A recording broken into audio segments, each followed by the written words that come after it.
Most of us were raised on a lie. We were told that the path to wealth is a straight line. Get good grades, get a high-paying job, and climb the corporate ladder. But if that were true, every doctor and lawyer in America would be a multi-millionaire, and we know that's not the case. Meet Dan. Dan is a high-performing corporate attorney. He works 60 hours a week and brings home $400,000 a year. By almost any standard, Dan is rich. But Dan is exhausted. His lifestyle has expanded to match his paycheck. If he stops working, the money stops flowing. Dan is a high-performance engine, but he's still tied to a treadmill. Now, let's look at Megan.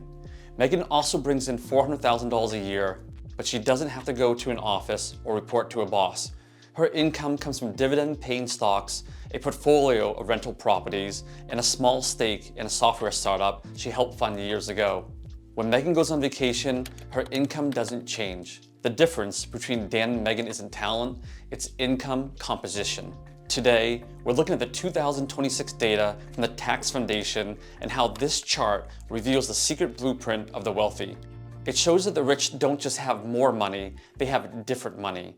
And until you understand the shift in where your dollars come from, you will always be playing the game of life in hard mode. Look at this data. This is the reality of the 2026 tax year. On the horizontal axis, we have income levels, from the bottom 50% to all the way to the top 0.1%. On the vertical axis, we see the percentage of where that income actually comes from. Notice the colors. The green bar comes from your retirement income. These are payments you get from Social Security when you call it quits. The dark yellow bar symbolizes capital gains and dividends.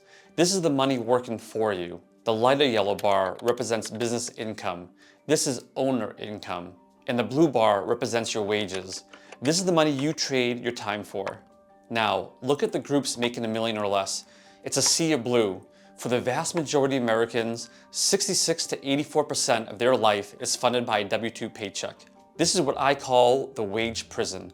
When your income is all or mostly blue, you're a target. You're hit with the highest tax rates, up to 37% this year for high-income earners, and you have the fewest ways to protect your money.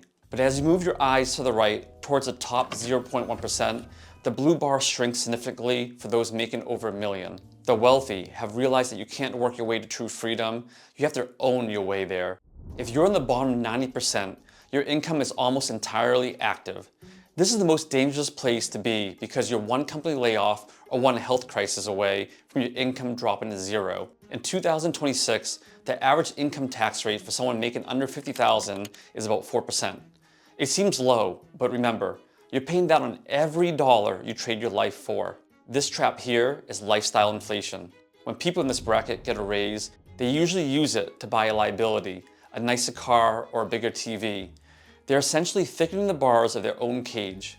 If your income is 100% blue, it should be moving 10% of that bar into the two yellow sections. You need to use your job as a venture capitalist to fund your future self. This bar represents the hump. This is where Dan lives.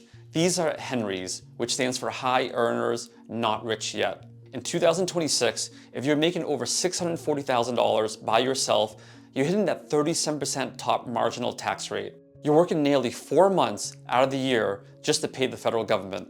Look at the chart here. Even at this level, wages still dominate. This is the most painful place to be financially. You probably have a high-stress job, get hit with high taxes, and spend your way to high expenses. The data shows that many people get stuck here because they're chasing the dragon of a higher salary.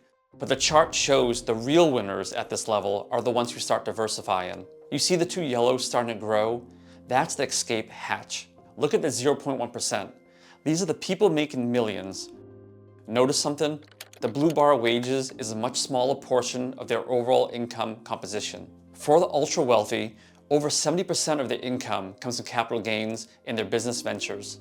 This is the final boss of income composition for two reasons: scalability and tax arbitrage. Scalability is important because you can't work 1,000 hours a week, but you can own a business that has 1,000 employees working for you. And tax arbitrage? Well, our friend Dan is paying 37% on his lawyer fees, while Megan, who owns the building Dan works in, might only be paying 20% on her long-term capital gains.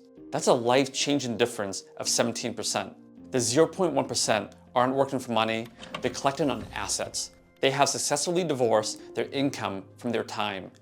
This is why wealth inequality looks so lopsided.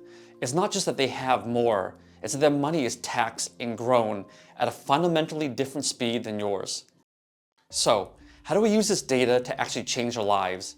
You don't need to be a millionaire tomorrow, but you do need to start a gradual shift of your bar colors by doing these 3 steps. Step 1 is to audit your colors. Go look at your tax return from last year.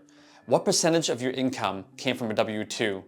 If it's 100%, don't panic, but realize you're at high risk.